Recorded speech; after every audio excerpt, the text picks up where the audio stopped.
leamos de la palabra de Dios. Bueno, vamos a ubicarnos en Primera de Pedro, capítulo 1, versículo 3 al 9. Y para empezar, no sé si ustedes han visto este libro en algún lado, pero es un libro muy famoso, escrito por un cristiano supuesto que se llama Joel Osteen, y el prólogo está escrito por Marcos Witt. No sé si han escuchado canciones de Marcos Witt, un cantante también muy famoso. Este libro arrasó con las ventas de libros, es el número uno en ventas, tanto en inglés como en español, es traducido también a otros idiomas, y me impacta que, ¿por qué será que las personas compran este libro? O sea, ¿qué será lo que tiene ese libro que la gente quiere comprar el libro? Y pues imagínense que pues esto normalmente se vende en los sitios donde pues hay libros cristianos, pero lo impactante es que también las personas seculares, las personas que no son creyentes, también han decidido comprar el libro. Entonces por eso es que se disparó las ventas de este libro. Y pues el título del libro dice Su mejor vida ahora.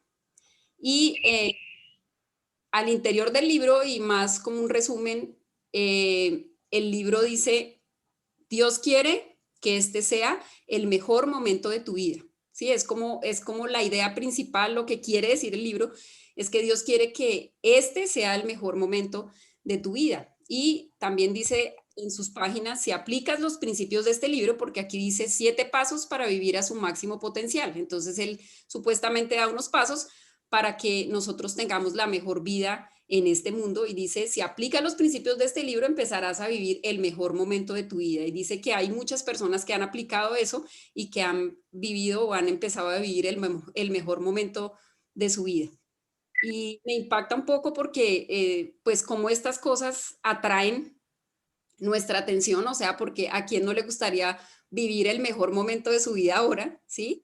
Y realmente es un deseo que hay en nuestro corazón. Si nosotros nos examinamos al interior nuestro, pues a quién le gusta estar mal, a quién le gusta sufrir, a quién le gusta pasar por momentos difíciles, pues eso es lo que no nos gusta, ¿no? Y nosotros quisiéramos que todo nos fluyera, que todo nos funcionara muy bien, pero pues la realidad es que no es así, ¿sí? Entonces, por eso es que las personas dicen, bueno, pero si él dice que quiero vivir mi mejor momento ahora, pues yo sí voy a comprar ese libro para ver qué es lo que tengo que hacer para poder vivir el mejor momento de mi vida. Y por eso este libro es el número uno en ventas.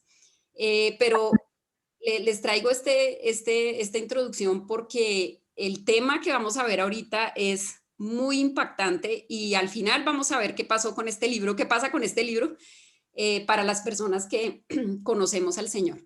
Entonces, nos vamos a ubicar en Primera de Pedro y vamos a ubicar el primer versículo, que es el versículo 3.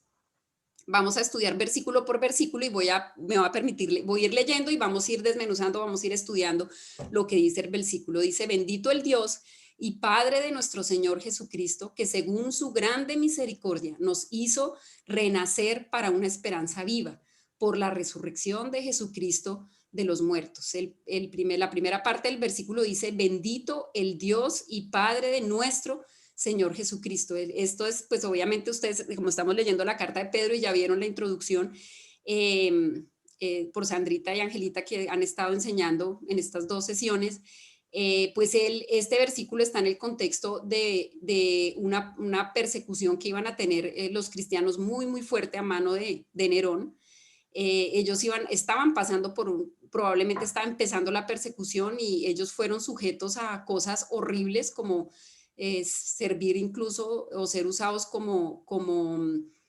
los encendían, y en el palacio, en el parque, en el patio del Palacio de Nerón eran puestos para servir como antorchas humanas. Ellos eran amarrados y los amarraban a ciertas cosas y los movían y los despedazaban. Eran cosas muy fuertes, unas pruebas muy fuertes. Y él quería destruir mucha parte de la ciudad para luego empezar a construir algo mucho mejor, y incluso creó un incendio terrible y le echó la culpa a los cristianos. Y finalmente, pues esta era la época en la que estaba escrita este libro, y él empieza, o sea, este contexto de esta parte se refiere a que él les va a hablar de cómo estar preparados para pasar esos momentos tan difíciles de prueba que van a tener ellos porque van a ser perseguidos. Em, entonces, él inicia este versículo con la palabra bendito. Esta palabra se refiere a alabado, exaltado, pero no es una alabanza como simple, sino es una alabanza suprema, una alabanza excelsa, y al único y el único que es digno de ser alabado es nuestro Dios y el Padre de nuestro Señor Jesucristo. Y asimismo inicia también algunos apartes de que escribe Pablo en 2 Corintios 1:3, dice: bendito sea el Dios y Padre de nuestro Señor Jesucristo. Miren lo que dice aquí: Padre de misericordias. Incluso este versículo habla de la misericordia, y aquí Pablo dice que Él es el Padre de la misericordia, pero inicia también alabando: bendito sea el Dios y Padre de nuestro Señor Jesucristo, Padre de misericordias y Dios de toda consolación. En Efesios 1:3 también Pablo inicia eh, esta porción escribiendo: bendito sea el Dios y Padre de nuestro Señor Jesucristo, que nos bendijo con toda bendición espiritual en los lugares celestiales en Cristo. Y aquí aparece bendito, y esta palabra es lo que les digo de ser, o sea, es una alabanza completamente suprema, la mayor alabanza que podemos darle a alguien, y esa alabanza debe ser dirigida a nuestro Dios.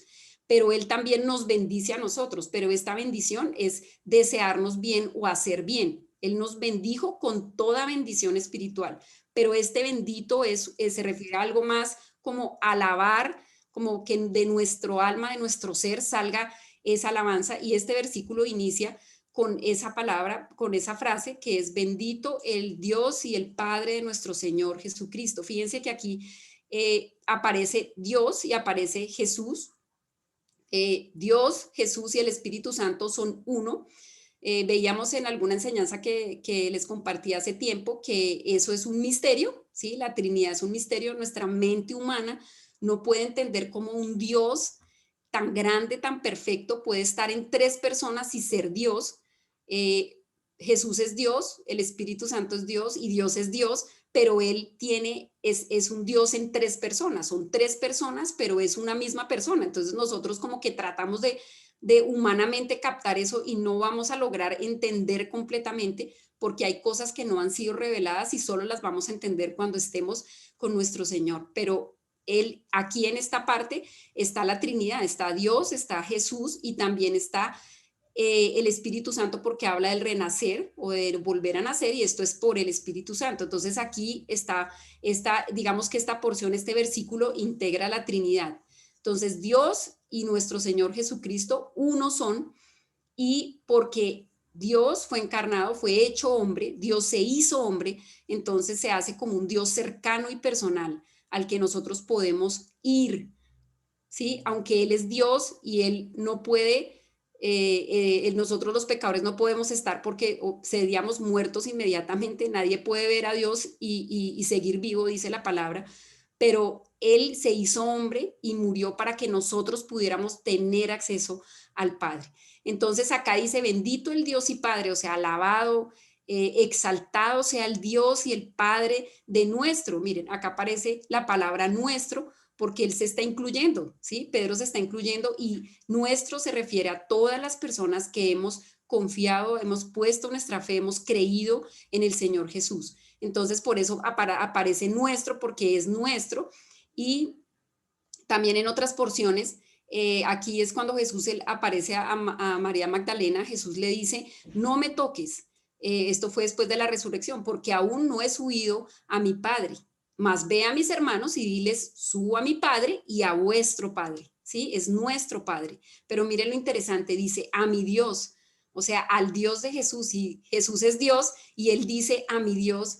O sea, se refiere a la sujeción de Jesús a su Padre, y dice: a vuestro Dios. Es mi Dios, pero también es vuestro Dios. Es mi Padre, pero también es vuestro Padre. O sea, nosotros, cuando no conocíamos al Señor, y ahorita vamos a ver un poco eso, nosotros no teníamos una relación con Dios como nuestro Padre, ¿sí? Sino que Dios era nuestro juez, ¿sí? Aunque Él nos creó, esa relación que hay cuando yo no conozco al Señor, Él me juzga, Él es. ¿Por qué? Porque yo estoy en deuda, ¿sí? Porque voy a ser juzgada, ¿sí? Pero cuando yo conozco a Cristo, ya Él no es mi juez, ahora es mi Padre. ¿sí? Es vuestro Padre, Él es mi Dios y es vuestro Dios, y Jesús está diciendo, está mostrando a Dios como vuestro Padre y como vuestro Dios. Entonces, por eso acá aparece la palabra nuestro, porque realmente es nuestro, ¿sí? Es nuestro Jesús es nuestro porque Él se dio a sí mismo por nosotros. Y es impactante la palabra Señor Jesucristo, ¿por qué? Porque Él es la fuente de la salvación y la fuente de nuestra herencia que vamos a ver más adelante, por eso está resaltado y inicia esta palabra hablando, bendito el Dios y el Padre de nuestro Señor Jesucristo, y este es el núcleo de todo. El Señor Jesús es la fuente de nuestra salvación y la fuente de nuestra herencia, que según su grande misericordia, y pensamos en la palabra misericordia, ¿qué es misericordia? La misericordia es un amor incondicional que nos da la capacidad de ponernos en el sufrimiento de la otra persona. Finalmente, hay don, la misericordia es un don. No todos tenemos misericordia, pero sí tenemos algo que se llama la lástima, ¿sí? La lástima es un sentimiento pasivo que expresa tristeza. No sé si ustedes han visto situaciones que les genera lástima, pero eso normalmente es ausente de acción. Nosotros solo decimos, uy, qué feo se ve eso, qué triste, pero es que la misericordia va más allá que la lástima, ¿sí? La misericordia es que tengo la capacidad de ponerme en el sufrimiento de la otra persona y hacer algo por eso, es un sentimiento activo. La lástima no genera una acción. Probablemente puedo sentir dolor, pero solo puedo decir, uy, qué triste, pobrecito, pero no puedo hacer como mucho más allá de sentir de tener ese sentimiento. De pronto lo que yo puedo hacer como humano no es mucho. Yo puedo ver personas en una situación terrible, pero humanamente no puedo hacer demasiado. Pero en cambio Dios, siendo Dios, sí puede obrar misericordiosamente. Por eso Pablo decía, es el Padre de misericordia, y este versículo habla de su grande misericordia. Según su grande misericordia, eh, es la misericordia, perdón, la misericordia del Señor, Dios nos da esa misericordia al aliviar la consecuencia de nuestro pecado, porque la misericordia se relaciona con el pecado, con las consecuencias que trae nuestro pecado, que es nuestra profunda y única miseria. Realmente nosotros, o sea, la palabra misericordia viene de miseria, ¿sí? De nuestra condición miserable. Uno piensa, esa palabra es dura, ¿cierto? Uno piensa, uy, ser miserable es como estar en la miseria, es como estar en una situación tan terrible que no tengo de dónde echar mano, ¿sí?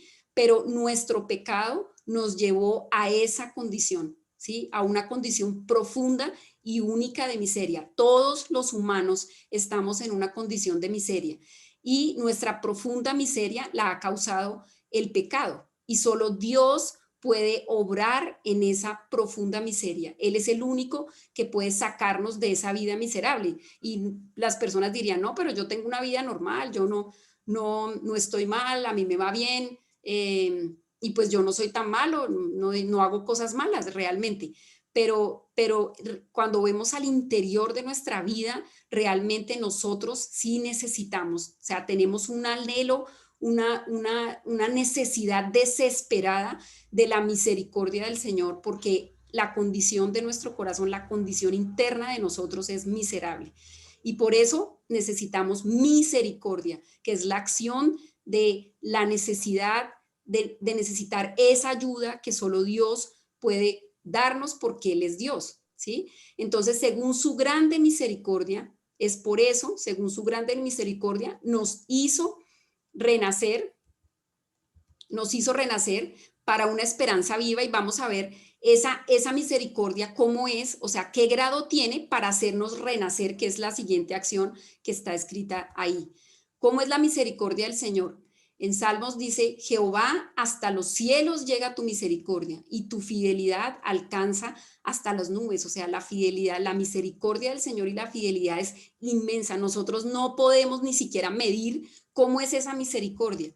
En Salmo 103 también dice, porque como la altura de los cielos sobre la tierra, engrandeció su misericordia sobre los que le temen. Definitivamente su misericordia es muy, muy, muy grande. O sea, si nosotros pudiéramos tomar una medida, O sea, ¿cuánto mediría la distancia que hay entre la tierra y la altura de los cielos? O sea, la pregunta es, ¿hasta las nubes o los cielos hasta dónde van? ¿Sí? O sea, es completamente infinita. O sea, la misericordia de Dios nosotros no la podemos medir. Por eso dice el versículo, su grande misericordia es una cosa completamente inmensa, ni parecido a lo que nosotros, si es que tenemos misericordia, lo que podríamos tener siendo misericordiosos con alguien. Y él engrandeció su misericordia, o sea, además de que ya la misericordia es grande, dice que él engrandeció su misericordia sobre los que le temen, sobre los que conocen quién es Dios. Él es todavía más misericordioso, ¿sí? Aunque los que no conocen a Dios no gozan de su misericordia porque son hijos de ira, ahorita vamos a ver, pero los que conocemos al Señor, además de ser como Él es un Dios misericordioso y Padre de misericordia, Él hizo más grande esa misericordia sobre nosotros. Entonces es impactante cómo el Señor mejor dicho, es como decir, tiene en su corazón estamos nosotros y la necesidad que tenemos de Él. Entonces, por eso engrandece su misericordia, Él se compadece de nosotros porque lo necesitamos. No sé si alcanzan a ver bien esta foto. Fue tomada en junio del 2016 y si ustedes ven acá y alcanzan a ver, es como una mano, ¿sí?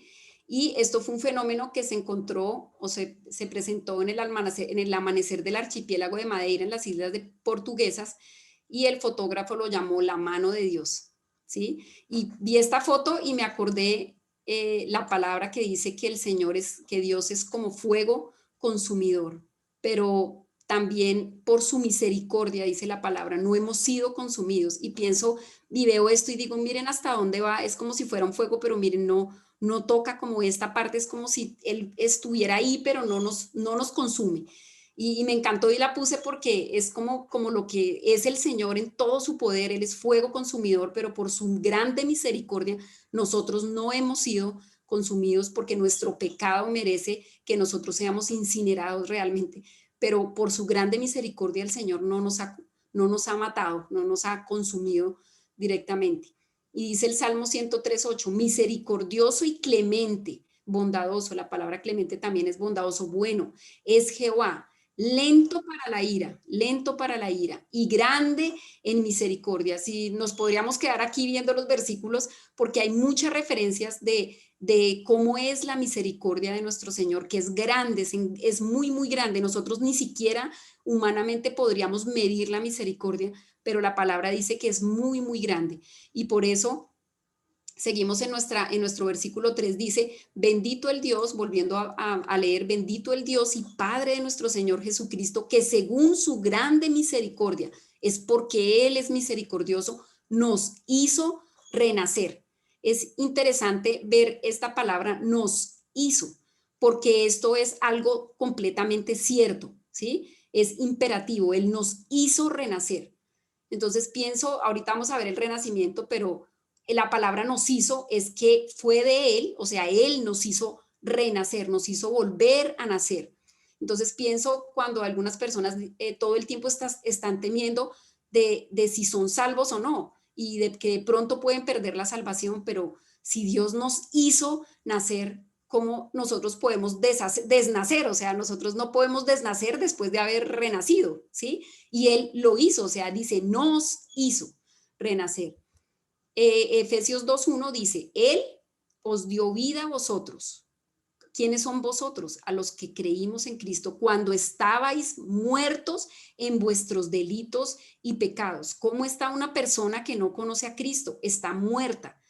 Y eso duele el corazón porque uno dice, pero yo estoy vivo, o sea, tengo vida, yo me muevo, pero lo que dice la palabra en Efesios 2:1 es que estábamos muertos en nuestros delitos y pecados, nacemos muertos, pero Él dice, os dio vida a vosotros, Él da vida al que estaba muerto. ¿Qué pasó en Génesis con Adán y Eva? Y es que ellos desobedecieron, tenían un cuerpo glorificado, no tenían pecado, pero ellos pecaron y eso no solo trajo la muerte espiritual, sino que también nos trajo la muerte física, ¿sí? Ellos por la misericordia de Dios, ellos no murieron irremisiblemente inmediatamente, sino que ellos murieron espiritualmente y fueron separados de Dios. Pero ahí, o sea, inmediatamente el Señor dio la solución a esta separación a través de la promesa que está en Génesis 3:15, donde es nombrado Jesús como ese Salvador, esa solución que puso, que fue el mismo Dios haciéndose hombre, puso la solución para que pudiéramos volver a amistarnos con el Señor. Y esto lo entendió Adán porque a su hijo Abel, que fue su segundo hijo, Abel quiere decir perecedero. O sea, él sabía que Abel iba a experimentar la muerte e incluso vemos el efecto que causó el pecado y es que en Génesis 5:5 dice, Adán murió. Quiere decir que él murió, fue separado espiritualmente y luego experimentó la muerte física y ellos inicialmente no iban a morir, pero esta es la consecuencia del pecado. Pero Adán puso su fe en Cristo y él fue renacido, él renació. Por eso le puso a su esposa, que inicialmente era varona, se llamaba varona, le puso Eva, que quiere decir madre de los vivientes, porque él entendió, por Cristo vuelvo a vivir. Entonces, desde ahí vienen las consecuencias de este pecado. Entonces, Él nos dio vida a vosotros cuando estabais muertos en vuestros delitos y pecados. Adán y Eva murieron espiritualmente, pero Dios a través de Cristo les dio una nueva esperanza y entonces renacieron.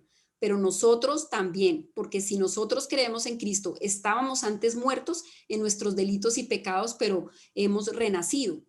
Si se acuerdan de la historia del hijo pródigo, esta es una parte de esa historia que está en Lucas 15 y dice, porque mi hijo muerto era y ha revivido. Se refiere a un hijo que se quiso ir, le pidió la herencia, pero dice, se había perdido y es hallado. ¿Sí?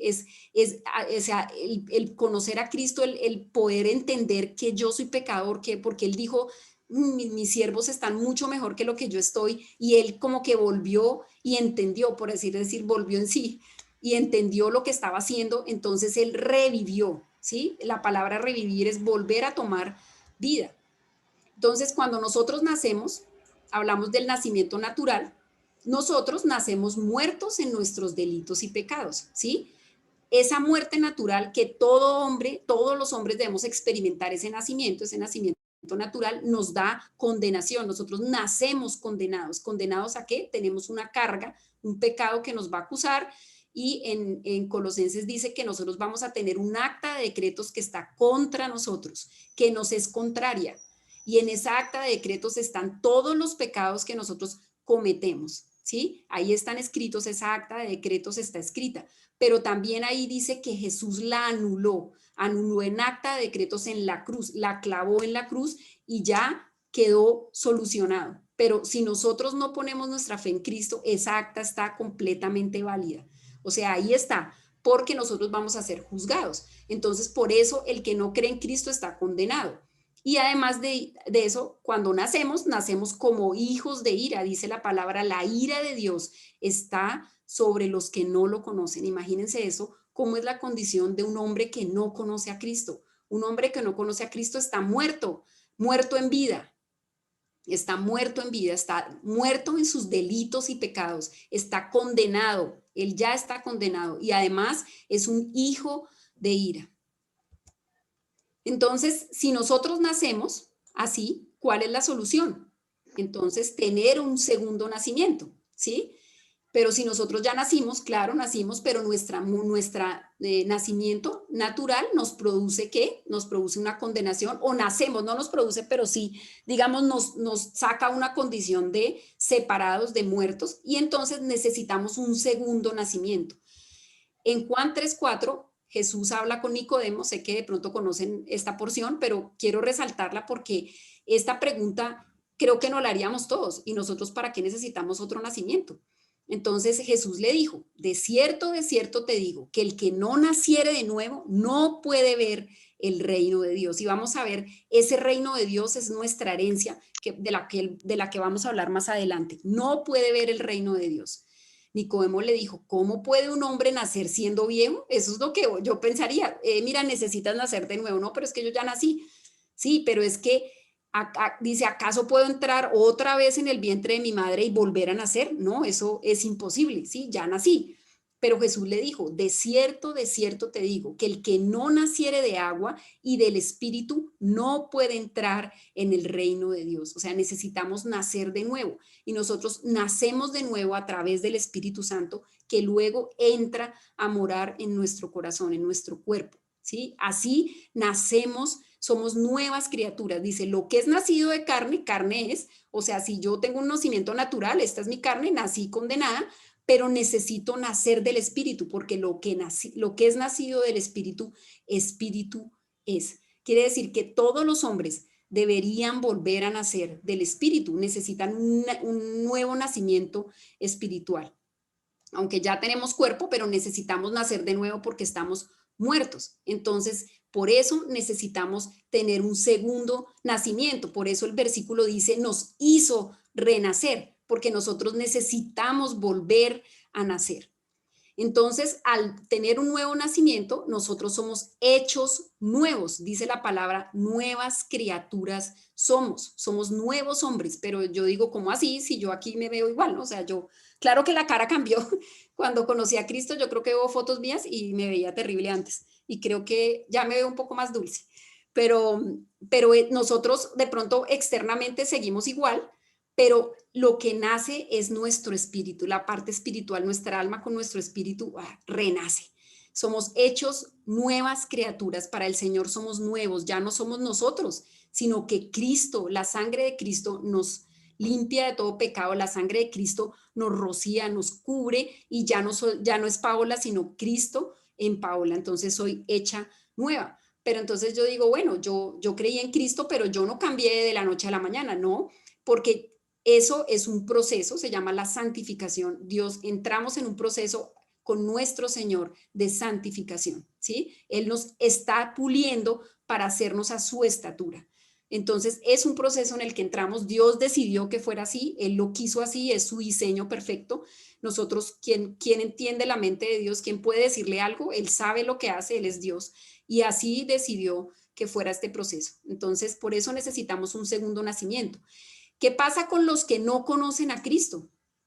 Bueno, los que no conocen a Cristo siguen muertos en sus delitos y pecados. Y lo que dice la palabra, como que dice ciertamente, ciertísimamente, o sea, como que es completamente cierto, van a experimentar una segunda muerte. Entonces, o experimentamos un segundo nacimiento, un renacer, o vamos a experimentar la segunda muerte. Los que no conocen a Cristo experimentan la segunda muerte, pero los que han nacido, los que Dios los hizo renacer, no van a volver a desnacer. O sea, no podemos decir, ay, yo nací y ahora ya no nací y un día amanezco nacida y al otro día no soy renacida. No, o sea, si usted nace de nuevo. Si usted tiene el Espíritu Santo, el Espíritu lo va a santificar.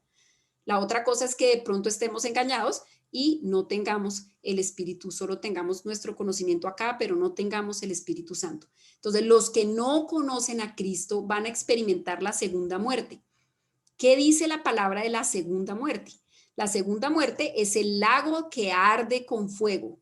¿Sí? Ahí van a estar los que no conocen a Cristo. Y dice en Apocalipsis 2:11, dice, el que tiene oído, oiga lo que el Espíritu dice a las iglesias. El que venciere no sufrirá daño de la segunda muerte. Los que vencieren, los que tienen a Cristo, que fue el que venció, nosotros no vencemos por nosotros mismos, y a veces pensamos, no, es que yo tengo que vencer para, no, o sea, es que yo tengo a Cristo que fue el vencedor, Él es el vencedor.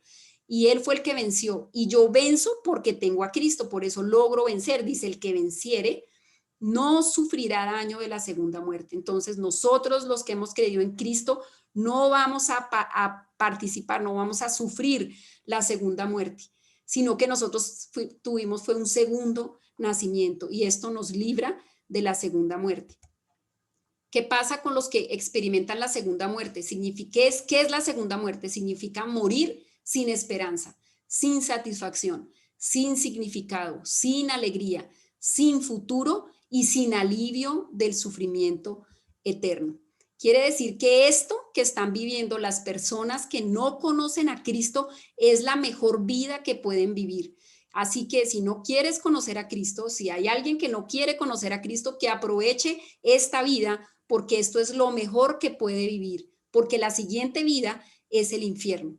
En cambio, nosotros los que conocemos a Cristo, esto probablemente no es nuestra mejor vida, pero nosotros vamos a tener una vida espectacular más adelante. A nosotros nos espera una mejor vida, pero los que no conocen a Cristo, prepárense y más bien, si no quieres saber nada de Jesús, aproveche, como dice en el cuarto de hora, porque lo que le espera es muy terrible. La siguiente vida es el infierno y si la Biblia lo dice, así es y así será.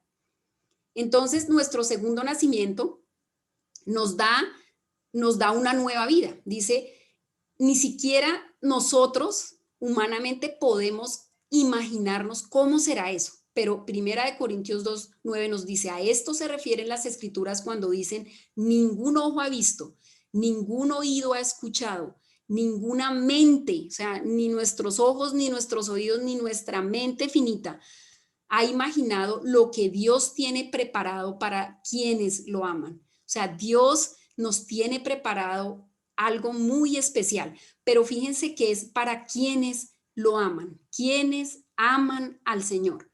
Una cosa es decir, no, yo ya creí en Cristo, yo ya soy salva, yo ya me voy para el cielo y ya, listo. Pero es que así no es. O sea, la pregunta es, ¿tú amas al Señor? Entonces, ¿por qué quieres ir al cielo? Si eres creyente, ¿por qué quieres ir al cielo? ¿Quieres ir al cielo porque estás sufriendo mucho y ya no quieres sufrir más?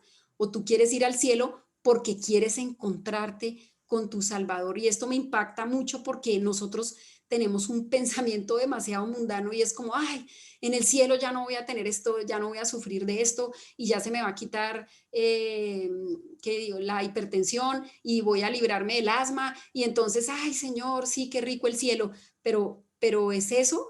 ¿Será que el cielo es eso? ¿Es no sufrir? O más bien el cielo es estar con el que yo amo. Es que cuando uno ama a alguien, uno quiere estar con esa persona, uno todo el tiempo quiere estar ahí y si se va, pues qué falta que nos hace. Y eso que estamos experimentando un amor humano, ¿no? Pero este amor es perfecto. Y por eso aquí dice a los que lo aman, ¿sí? El cielo es para los que aman a Cristo. ¿Tú amas al Señor? ¿O simplemente dijiste sí, creo en ti, pero no lo amas, no lo sigues, no le crees? Entonces, por eso debemos amar, enamorarnos de nuestro Salvador, porque para allá es que vamos, nosotros vamos es a estar con el Señor. Y a veces a un creyente tú le preguntas, ¿quiere ir al cielo? No, claro, yo quiero ir al cielo. Entonces conoce a Cristo. No, no me interesa Jesús. Entonces, ¿para qué quiere ir al cielo si en el cielo vamos a estar es con nuestro Salvador, con nuestro Señor? Alguna vez fuimos a visitar al abuelo, al abuelito de mi esposo, un hombre que estuvo en la persecución del evangelio aquí en Colombia, en el Tolima, tuvo que sacar a toda su familia, eh, le quemaron su casa, fue algo muy difícil, tuvieron que caminar horas por el páramo con sus hijos, sin comida, porque lo iban a matar porque era evangélico, porque era creyente. Y bueno, él finalmente terminó en Bogotá ya en sus años, 98 años, ya en los días que iba a fallecer y mi esposo le pregunta, abuelito, ¿cómo te sientes? Y él dice, estoy listo para ver a mi Salvador, pero nunca dijo, me duele esto, me duele, lo tenía un problema renal terrible, estaba en sus últimas muy adolorido, pero él decía, me voy porque quiero ver a mi Salvador y eso quisiera, o sea, anhelaría enamorarme tanto como ese hombre se enamoró del Señor, era un hombre muy espectacular ese abuelito y está con el Salvador y él quería era verlo a él, o sea, no, no quiero que me duela más, no, él quería era estar con el Salvador, entonces que nuestra motivación para estar en el cielo no sea que se me quite el sufrimiento por personas que me tratan mal, que se me quite el sufrimiento por esto, por lo otro, por cualquier cosa que estemos agobiados en este momento, sino porque yo voy a estar con mi Salvador, aunque de paso pues se quitaran los sufrimientos, pero que esa no sea nuestra mayor motivación. Entonces nuestra mejor vida comienza cuando esta termina, pero la peor vida de un no creyente empieza cuando termina esta. Así que esta es su mejor vida. La de nosotros probablemente no, pero la de los no creyentes, esta es la mejor vida. Entonces, Él nos hizo renacer para una esperanza viva. La palabra griega esperanza se refiere a expectativa ferviente y confiada. Es algo que yo espero. Cuando hubo la persecución de los judíos por Hitler, en un campo de concentración había un psiquiatra judío que también estaba en el campo de concentración y él pues obviamente encerrado no tenía como mucho que hacer y él dijo, voy a empezar a trabajar con las personas que tengo aquí porque pues era lo que podía hacer y veía unos completamente decaídos que terminaban muriendo, veía otros como un poco más fuertes y él sacó la conclusión, él sobrevivió, pero sacó la conclusión de que los que tenían una esperanza en algo tenían más fuerza, pero los que tenían esperanza, digamos, esto se va a acabar en 10 días, probablemente llegó el día 10º y no cambió nada y murieron. Pero los que decían, no, yo tengo una esperanza que alguien va a rescatarme de aquí, yo tengo una esperanza más alta, probablemente en Cristo Jesús, y estas personas lograron sobrevivir. Entonces, es eso que por dentro nos da fuerza y nos da una fuerza ferviente y confiada que va a pasar algo y entonces eso me deja vivir, ¿sí? Nuestra esperanza, la esperanza que tenemos tiene como tres partes o está está anclada como al pasado, al presente y al futuro. Al pasado Jesús resucitó y esa es nuestra esperanza, que Jesús resucitó, que Él no se quedó muerto, que Él vivió. Si Él no hubiera resucitado, dice la palabra que seríamos los más dignos de conmiseración, pero Él resucitó, Él está vivo. Continúa en el presente, Jesús está vivo y perdura en el futuro, Jesús promete la vida eterna y nuestra resurrección. Nosotros vamos a resucitar. Los no creyentes van a resucitar para condenación, pero los creyentes vamos a resucitar para recibir un cuerpo incorruptible y vamos a tener una vida eterna con el Señor. Entonces esa esperanza está viva, no es una esperanza muerta, es una esperanza viva. Jesús dijo en Juan 11, 25, 26, dice, yo soy la resurrección y la vida. El que cree en mí, aunque muera, vivirá. ¿Sí? El que cree en mí, aunque experimente la muerte, no va a morir eternamente, va a vivir. Y todo aquel que vive y cree en mí, no morirá jamás. O sea, se está refiriendo a que no vamos a pasar por la segunda muerte. ¿Sí? Ahora la pregunta, y dice el versículo, ¿crees esto? ¿Tú crees esto? Que Jesús es la resurrección y la vida, porque el que cree en mí, aunque muera, vivirá. Y todo aquel que vive y cree en mí, no morirá jamás. Efesios 2:12 dice, en esos tiempos, ustedes, quienes nosotros los que hemos creído en Cristo, vivían apartados de Cristo. No se les permitía ser ciudadanos de Israel como ahorita somos el pueblo de Dios. Antes no, completamente extraños. No conocíamos las promesas del pacto que Dios había hecho con Israel. Y yo era católica antes y pues uno medio lee la Biblia cuando es católico, medio digo porque la verdad no mucho. Y además uno nunca, no sabía que existían los judíos. Pues sí, había escuchado a los judíos, pero yo no sabía quiénes eran ellos, Dios qué había hecho. Y a veces uno cree que conoce a Dios y uno le pregunta, ¿usted conoce a Dios? Sí, sí, sí, sí, yo he escuchado, yo sé. Pero es que los que conocemos al Señor sabemos que Él, ¿quién es Él? ¿Quién es Israel? ¿Cuáles promesas les dio? ¿Qué pactos hizo Dios con Él? Y aquí dice que nosotros no teníamos ni idea de eso. Vivíamos, miren acá, en este mundo sin Dios. Cuando tú le dices, ¿usted cree en Dios? Sí, sí, sí, no, Dios, sí, súper lindo, Él es mi Diosito, muy lindo. Pero en este mundo, los que no conocen a este Dios, al Dios de Israel, al Dios que dio a su Hijo, al Dios que creó los cielos y la tierra, estos dioses que tienen los que no conocen a Cristo o que teníamos antes, esto no es un Dios, es un Dios con minúscula, no es Dios. ¿Sí? Aquí dice, en este mundo estamos sin Dios y sin esperanza. O sea, las personas que no conocen a Cristo no tienen esperanza. Imagínense esto, ahorita en esta pandemia, cuando han muerto tantas personas sin esperanza, mueren pensando que ya no van a sufrir más y resulta que se van a un sitio peor que el que estaba, que esto, mejor dicho, esto es un lujo a lo que va a ser más adelante. Entonces ellos están sin esperanza, en cambio nosotros que conocemos a Cristo tenemos una esperanza viva, nuestra esperanza está viva. Tenemos una esperanza y una esperanza viva, no es cualquier esperanza, es una esperanza viva. Estaremos eternamente en comunión con el Padre y para siempre.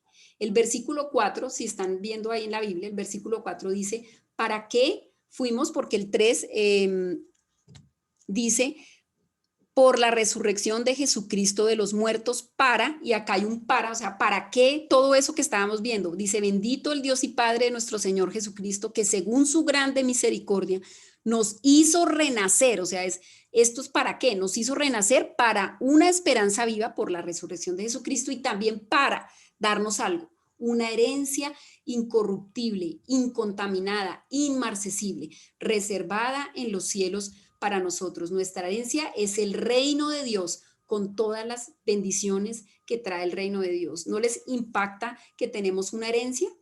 ¿A quién no le gusta decir, oiga, va a recibir una herencia, usted tiene una herencia, pero las herencias de este mundo son corruptibles, las herencias de este mundo me las puede robar otra persona, el gobierno me quita la retefuente, me daña todo lo de la herencia, se me pierde, bueno, lo que sea de este mundo, pero miren esta herencia es incorruptible, dice Mateo 25:34, entonces el rey dirá a los de su derecha, venid, benditos de mi Padre, y heredad el reino preparado para vosotros desde la fundación del mundo. Los benditos de mi Padre, los que son bendecidos, como veíamos ahí, los que hemos sido bendecidos con toda bendición espiritual, los que hemos creído en Cristo, vamos a recibir, mire, dice, vengan, reciban esto que les tengo preparados desde la fundación del mundo, ya tenía ese reino preparado, pero ¿qué pasa con los que no conocen a Cristo? ¿No sabéis que los injustos no heredarán el reino de Dios?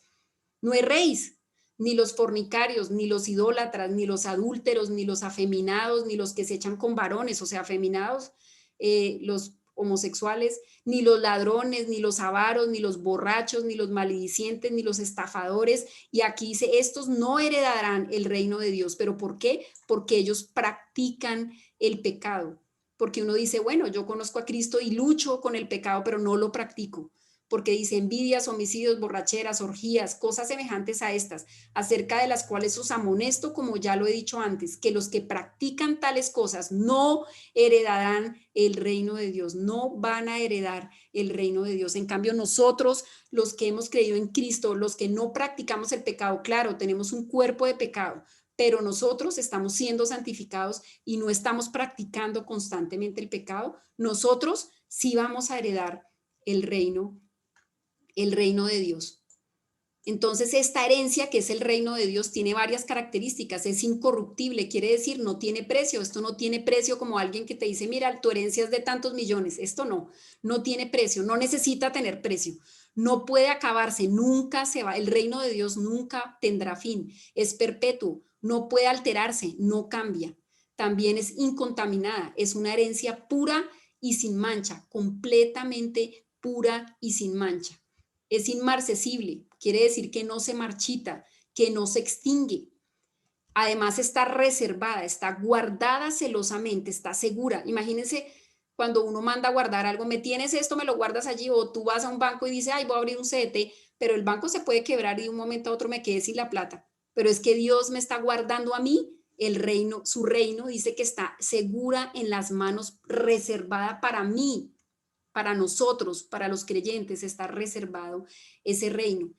Y esa herencia se parece a quien hace la herencia, que es Dios, que es Jesús, porque fue a través de Cristo que entramos a ese reino.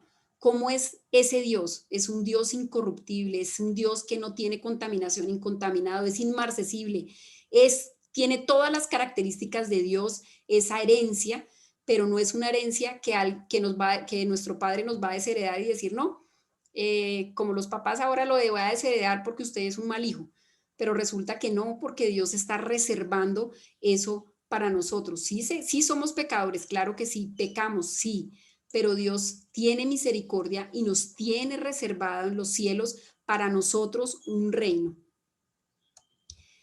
Entonces, ese es el versículo 4, pasamos al versículo 5 que dice, vuelvo a leer el 4 para empezar el 5, dice, para una herencia incorruptible, incontaminada e inmarcesible, reservado en los cielos, para vosotros que sois guardados por el poder de Dios mediante la fe.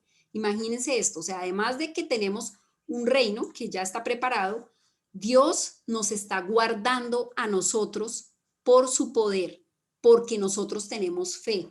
la fe que Él nos dio, obviamente, pero tenemos fe, pusimos nuestra fe en Cristo Jesús.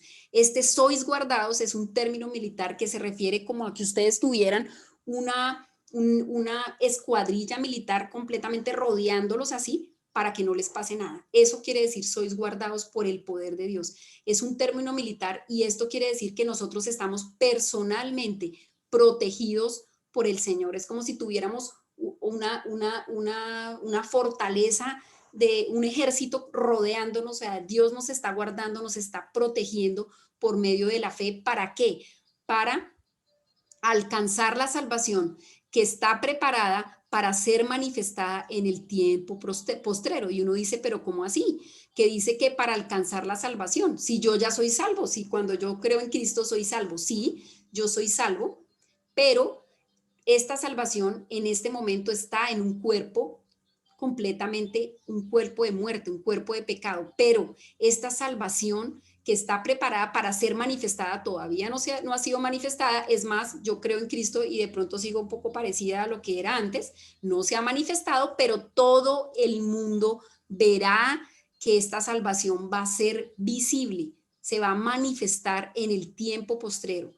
Vamos a resucitar con un cuerpo que ya no es este cuerpo, sino vamos a ser revestidos con otro cuerpo completamente diferente, un cuerpo que no tiene pecado. No vamos a ver el fin del pecado, es la otra vida. Esta vida no. Acá te seguimos con las consecuencias del pecado.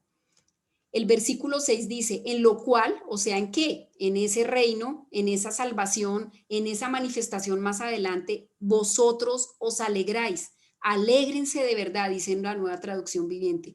Aunque ahora, por un poco de tiempo, y aquí empiezan a aparecer algo interesante de los que conocemos a Cristo es que nosotros vamos a atravesar pruebas, pero aquí dice por un poco de tiempo. Entonces, ese poco de tiempo puede ser un día, 15 días, un mes, 40 años, como el pueblo de Israel en el desierto, o puede ser toda mi vida, pero eso es un poco de tiempo comparado con la eternidad.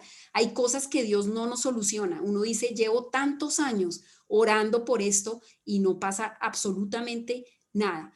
Pues Dios te dice, no te preocupes, esto es un poco de tiempo, porque en la eternidad, alégrate, porque la eternidad es toda la vida, es eterno, es algo que no tiene fin. Así que cualquier cosa que sea acá es el poco de tiempo. Sin embargo, hay otras cosas que Dios sí hace. Sin embargo, no deberíamos pensar, bueno, estoy peregrina, esto es temporal. Es un poco de tiempo. Si es necesario, sí es necesario y sí es necesario. O sea, realmente necesitamos, tengáis que ser afligidos en diversas pruebas. Dice la palabra en 2 Corintios, dice, por tanto, no desmayamos. Antes, aunque este nuevo hombre exterior se va desgastando, las personas creyentes se van desgastando. Las personas no creyentes también se van desgastando. ¿Por qué? Porque nacieron en este mundo con el nacimiento natural y estamos todos sujetos a la muerte. El interior, no obstante, se renueva. ¿Para quiénes? Para los que creemos en Cristo. Nuestro interior se renueva. Pero ¿qué pasa con el que no cree en Cristo? Su interior no se renueva. Él está muerto, es que no puede renovar, ya está muerto.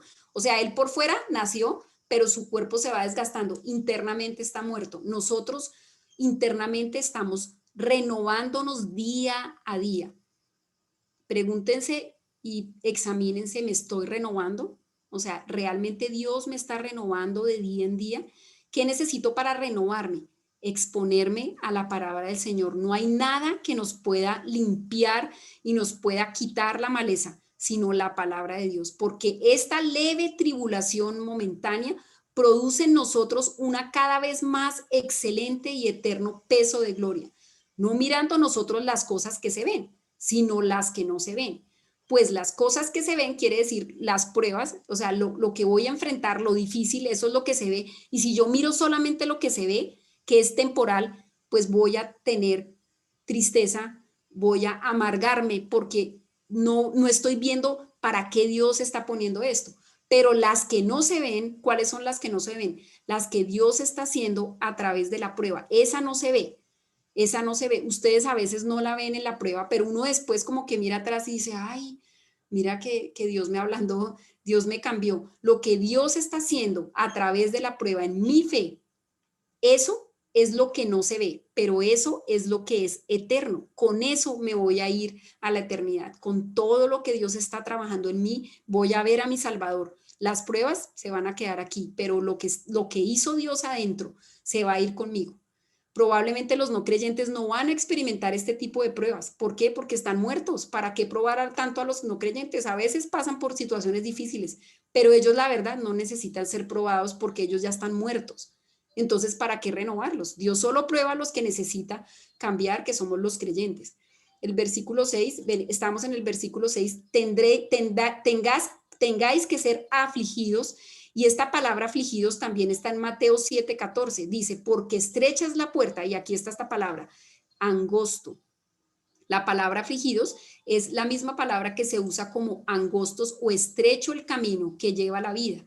Así que esto es como pasar, una prueba es como pasar por un camino estrecho. Alguna vez me fui de paseo disque a Bucaramanga y allá hay unas cuevas y unas pruebas así, esas, no soy muy ágil, muy deportiva, pero me metí en una cueva y tocaba pasar por un hueco terrible y ustedes no se imaginan la angustia tan terrible que me dio a mí estar ahí. Me sentía despichada, sentía que me iba a morir, toda atrapada, como que no podía salir, sentía que me faltaba el oxígeno, era terrible. Pero esta es la palabra estrecha, o sea, es como si Dios nos metiera y nos estrechara cuando pasamos. Y mire lo que dice, estrecha es la puerta y angosto o estrecho, o podemos decir incluso, y afligido el camino que lleva a la vida, que lleva a la vida. Y pocos son los que hallan ese camino. Aquí en esta vida no hay una vida espectacular, gozosa, como dice ese Joel Osteen en su libro, vengan, vivimos la mejor vida.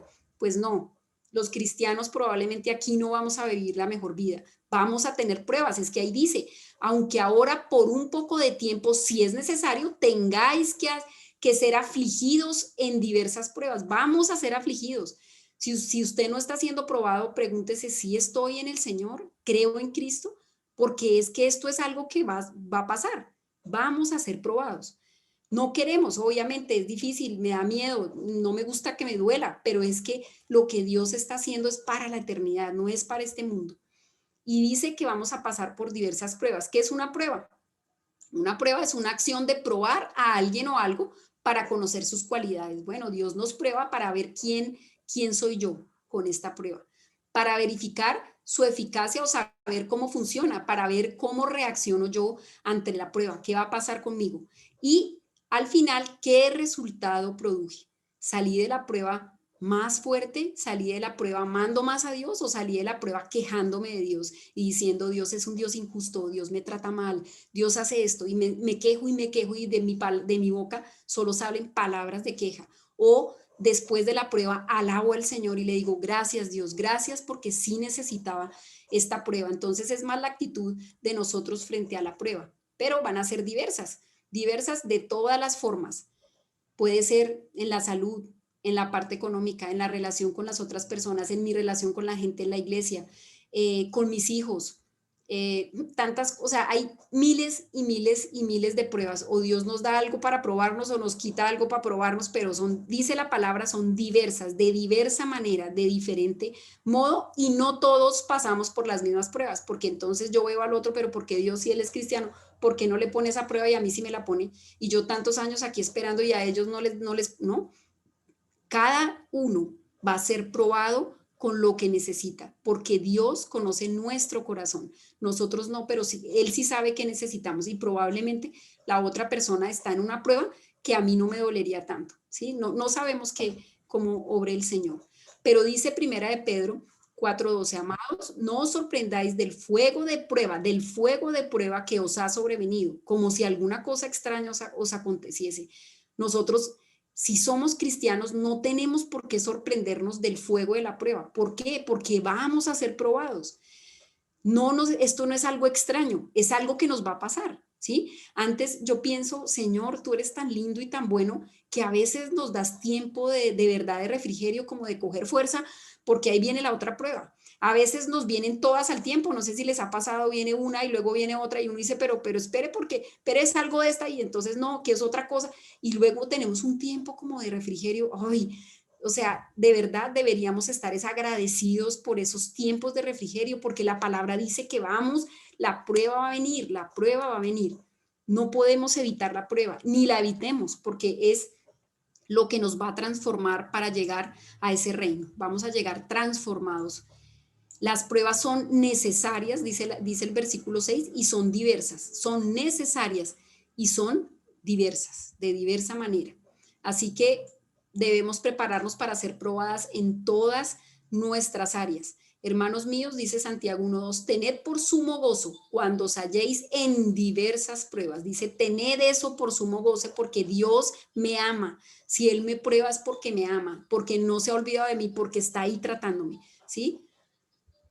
El Salmo 119:71 dice David en este salmo, bueno me es haber sido humillado para que aprenda tus estatutos. Para David, que tuvo tantas pruebas, dice, bueno me es haber sido humillado, bueno me es haber sido probado, para que yo te conozca, Señor, para que sepa quién eres tú, para que aprenda tus estatutos. Necesitamos conocer a Dios y ahí es donde lo más lo conocemos, en la parte de cosas lindas y chéveres que vivimos, sí, pero no tanto como en la prueba, como vemos como Dios nos prueba, pero dice que Él hace la herida, pero también venda la herida, dice en Isaías.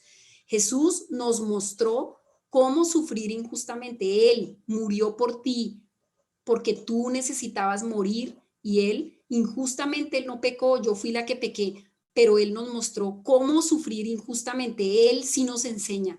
Él es la persona que más sufrió injustamente. Nadie más en este mundo puede sufrir tan injustamente como un Dios que no peca y muere por un pecador. Él sí nos mostró qué es la injusticia. Y nosotros sabemos, a veces decimos, esto es injusto, lo que Dios está haciendo es injusto, porque esa persona no está mal y yo sí estoy mal. Esto es injusto, pero no.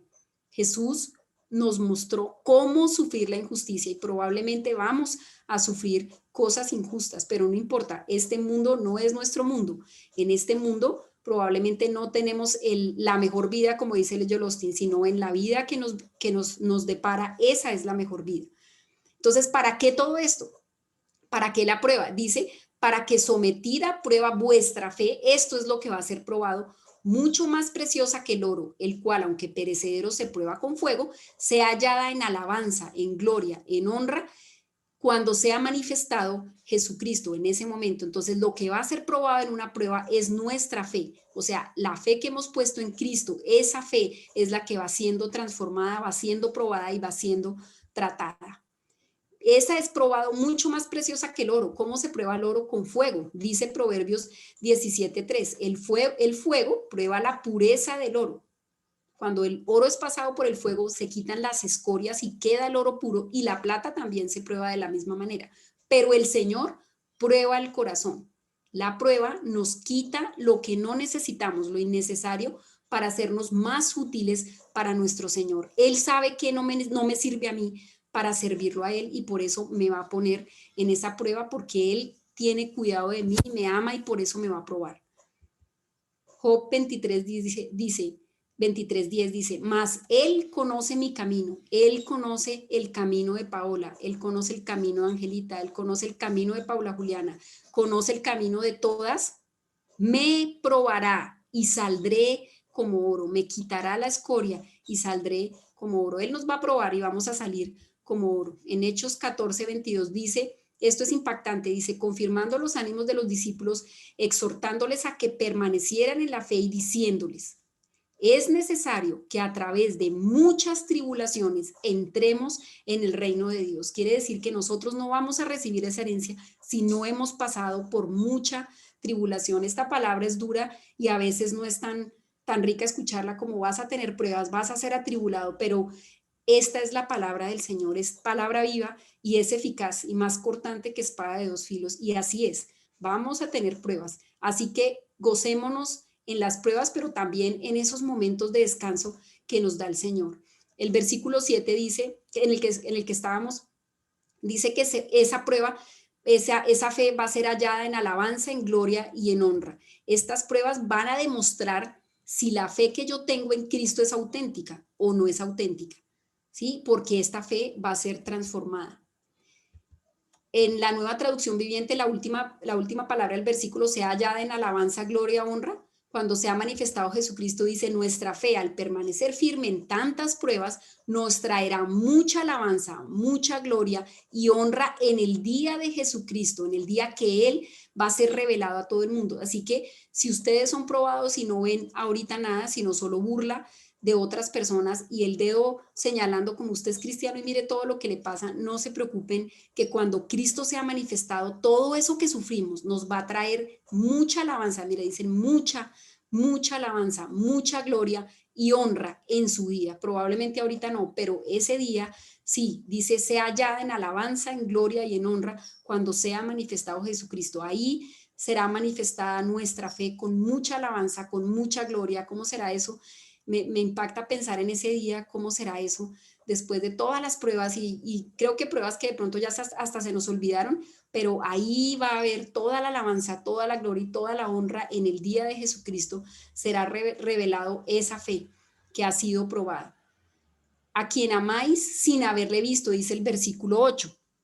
Dice que sea ya la parte final del versículo 7, que sea ya en alabanza, gloria y honra cuando sea manifestado Jesucristo, a quien amáis sin haberle visto. Nosotros no hemos visto a Cristo, en quien creyendo, porque hemos puesto nuestra fe, por eso es la fe, nuestra fe no es por vista, nosotros andamos por fe, porque no lo hemos visto, aunque ahora no lo veáis, os alegráis con gozo inefable y glorioso. Nosotros ahora no lo vemos, pero tenemos un gozo indescriptible y glorioso y sabemos que Dios existe, que Dios es un Dios real. Yo no lo he visto, porque el que ve a Dios se muere, por eso no lo podemos ver, pero cuando ya nos quitemos Dios nos quite este cuerpo de muerte, vamos a poder verlo con nuestros propios ojos. Dice que vamos a ver sus heridas, estas cicatrices que quedaron, vamos a poder ver. ¿Cómo será poderlo ver?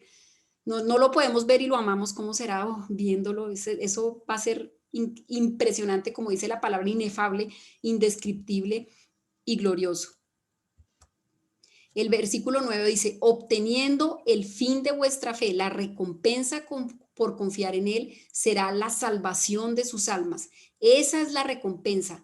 Vamos a obtener la salvación, no que no seamos salvos en este momento, solo que ya vamos a llegar al fin de todo, que es ya no tener este cuerpo que nos hace pecar, sino tener un cuerpo glorificado para estar ahí con Él, porque ya no tenemos pecado y lo podemos ver y podemos, no me imagino todas las preguntas que yo tengo quisiera hablar con el Señor y decirle y esto cuando leo la Biblia, pero ¿por qué pasó esto? Pero ¿por qué? No sé si allá creo que voy a poder responder todo, pero qué emoción poder ver a nuestro Salvador ya sin este cuerpo. Por ese es el fin de vuestra fe, esa es la salvación de nuestras almas, la final salvación de nuestras almas es ser revestidos con un cuerpo incorruptible. Les dejo para meditar, este es el último versículo, Habacuc 30, 17 al 19. Aunque la higuera no florezca, ni en las vides haya fruto, si estás pasando por una prueba, si tu higuera no está floreciendo, si en tus vides no hay fruto, aunque falte el producto del olivo y los labrados no den mantenimiento y las ovejas sean quitadas de la majada, mejor dicho, no hay peor cosa que todo lo que le está pasando a esta persona que escribió este versículo y no haya vacas en los corrales, dice el versículo 18, con todo lo que me está pasando, yo me alegraré en Jehová y me gozaré en el Dios de mi salvación, porque este es el fin de nuestras almas, la salvación de vuestra alma es el fin de nuestra fe. Me gozaré en el Dios de mi salvación. Jehová, el Señor, es mi fortaleza, el cual hace mis pies como de siervas y en mis alturas me hace andar. Quiero ponerles un video de unos siervos para que miren, él dice que hace nuestros pies como de estos animalitos, miren sus pies, y él dice que nos da esos pies para hacernos a caminar en las alturas. Miren estas alturas, ahorita si vemos, si ven, miren cómo el Señor los hace andar en esas alturas, los diseñó así y ellos no tienen miedo. Nosotros no somos capaces de, miren esto, para trepar en algo así, pero ellos sí pueden estar ahí tranquilos de saber que tienen un Dios que los cuida y que pueden hacer que Él hace nuestros pies como esos siervos y en las alturas nos hace andar. Él nos hace andar así, en cosas así, miren esas alturas, así nos hace andar el Señor con las pruebas, en cosas que decimos, ¿cómo puedo estar yo en esta situación? ¿Cómo puede ser esto tan terrible? Pero si nosotros tenemos nuestra fe puesta en este mundo, en algo local, nosotros nos vamos a amargar. La prueba no la vamos a poder pasar tranquilos. Pero si nosotros sabemos que vamos a ser probados, que no nos vamos a sorprender porque nos va a tocar ser probados, vamos a tener gozo en nuestro corazón porque sabemos que tenemos un Dios que hace mis pies como de siervas y en mis alturas me hace andar, pero Él es mi fortaleza y me voy a gozar en el Dios de mi salvación. Esto era lo que quería compartirles. Voy a orar para terminar.